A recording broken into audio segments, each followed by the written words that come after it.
Yo, it's Tipp. You already know I just skipped class with the progress report. The progress report. What's going on? It's your girl Lala Shepherd. This is another episode of Skipping Class presented by the Progress Report, and I got Tipp in the building. How are you? What's going on, man? It's Tipp straight out of East Atlanta. How you doing? I'm doing well. So I know we got a lot to discuss tonight, so let's get right into it. Let's do it. So I know you got, a lot of stuff going on right now. You are actually getting ready to turn yourself in and serve some time. So tell me, how are you feeling right now leading up into that? I'm feeling okay. I feel the same as if it was just gonna be another day. It's just something I have to do. True. Okay. Do you want to talk about what happened and how long you gonna do? Yeah, that's fine. It's something I've been dealing with since back in 2019.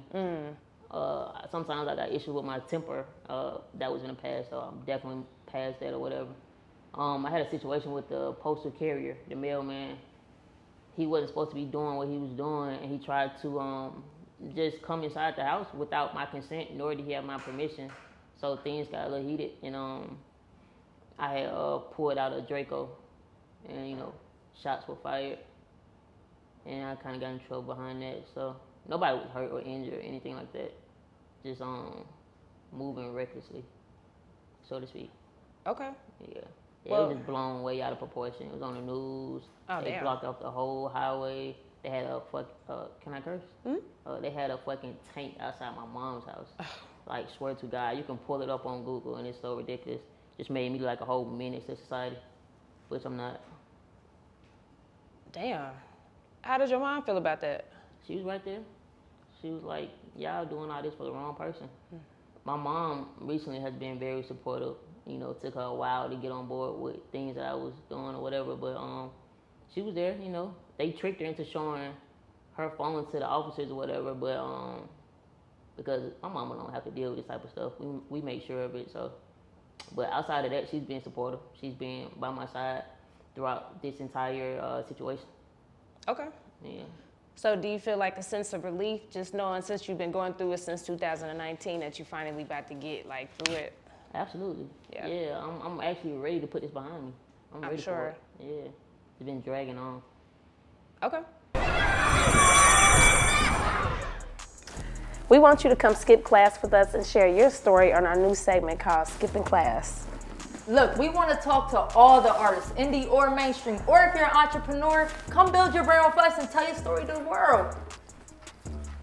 You'll also get the shot in our locker, and you'll get promo clips for all your fans. So DM us today or visit our website, tprmediagroup.com. Get locked in with us.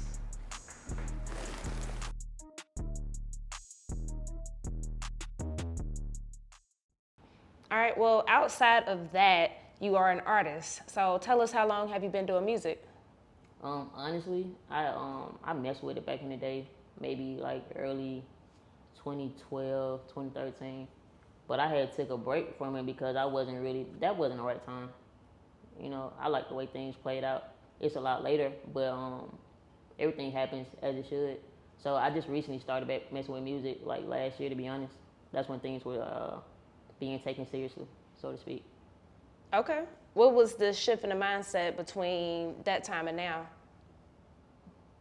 For me to make it serious? To take it serious, yeah. I didn't initially. We were just doing the same thing, to be honest. We was at Patchwork, and we was messing around, just trying to be creative, having a good time, whatever. The whole situation was just impromptu. It wasn't scheduled, it wasn't rehearsed, nothing. Went into Patchwork. I think my boy Dirt had pulled up a beat, and then one of the songs we just absolutely fell in love with. And then we like, oh, okay, we got something cooking right here. So we just started, doing it. We started becoming more consistent. We was in the studio twice a week from November to March. You know what I'm saying? So we was like, I'm spending a lot of money on this, so we might as well go ahead and make something of it. So it was never really planned. Just so many people started catching on to the movement. They was like, y'all need to do something, So other people started coming in and, hey, so-and-so and so-and-so wanna. I just started meeting people, and people like, hey, let's do, and it just grew from there. Okay, dope. Yeah. Let's talk about this latest single, Coming Home, produced by the legend Drumma Boy. Yep. So, like I was just mentioning, Drum was one of those persons that came into the circle by another good friend of mine, whatever. He was like, hey, I need to hook you up with my boy because you got that sound we need to do something with it for real. We need to take it serious. So I know exactly who to go to. So that's how Drum came into the picture. Once Drum came into the picture, we did like a lot of stuff that we're going to be releasing out probably like end of this year and next year. But it was one that he was like, look, this is the one that needs to go now, and that was Coming Home. What's So, that? Yeah. What's the chemistry like between you guys in the studio? Because I know, like, if you've been privileged enough to be in the studio session with Drumma Boy, man, you're going to cook up from scratch, you're going to play some shit. So what was that chemistry like for y'all? I think it was pretty dope. It just came so natural. Drum was like big bro. It's always fun, inspiring. He's like a big brother that don't play though. Like us being new artists, well, myself, I'm a new artist. A lot of my other guys they've been doing a lot longer than I have, but he still continues to push us when we just want to be chill, and you know what I'm saying? So he puts that, what is it, motivation? Not motivation. He makes sure, he gives you like a time frame. So now you have, so you gotta actually, you can't be lazy and do it when you want to do it. So, but I appreciate that. That's how a lot of this stuff has grown, because of that type of mindset. Facts. Yeah. What would you, or how would you describe your sound and your style? I don't know. I've heard, I have like the old, original Atlanta sound, country, but it's still like a vibe, so it's chill. I got a lot of chill music. So if I had to describe it, that's what I would say. But that's also some of the things I've been hearing too. Okay. What do you want people to know about you? I don't know. I'm kind of a private person. I don't even want to know too much, unless I put on Instagram. Whatever I put on Instagram is what you can know. Yeah.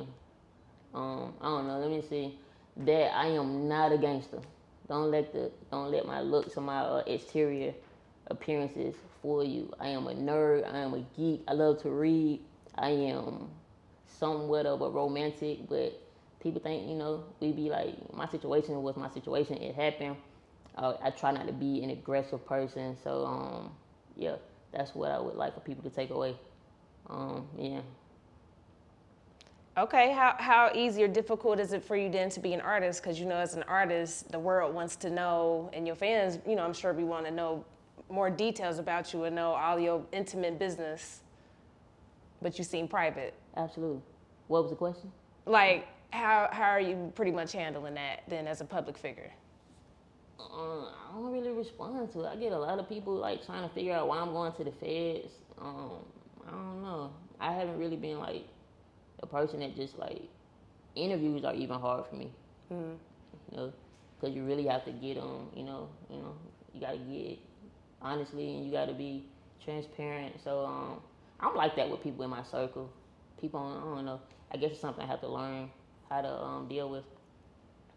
Because I don't want to seem so closed off. But yeah, I'm working on it. As of right now, I haven't figured that part out. I respect that. Yeah. How do you feel that you progressed lately as a person? I keep hitting my mic, I'm sorry. As a person, well, like I've touched on previously, I think that I've matured in a lot of ways. And also being introduced to this industry, I've learned that patience is a virtue. You have to learn that this is not something like what we're used to dealing with. You don't get an immediate return on what you put in this, So I'm learning that. That's helping with a lot of things, just become more grounded, being patient. So, trying to grow up a little bit. Respect. So what can we expect next? Like, when you gone, are you gonna be releasing music, any content? Yep, that's why I got my man with me everywhere I go. Man, we got so much stuff. We got good music. We got content. We got my team is gonna take care of that. When I come home, it's gonna be like I never left. I'm gonna pick up from where I left. But as far as like people who are really like supporting the movement, they're always gonna have access to new, music and content and yeah. So we're gonna keep it rolling. Respect. Okay. Anything else that you want your people to know?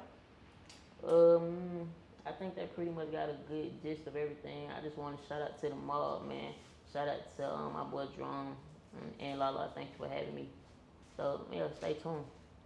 Respect. The Progress Report.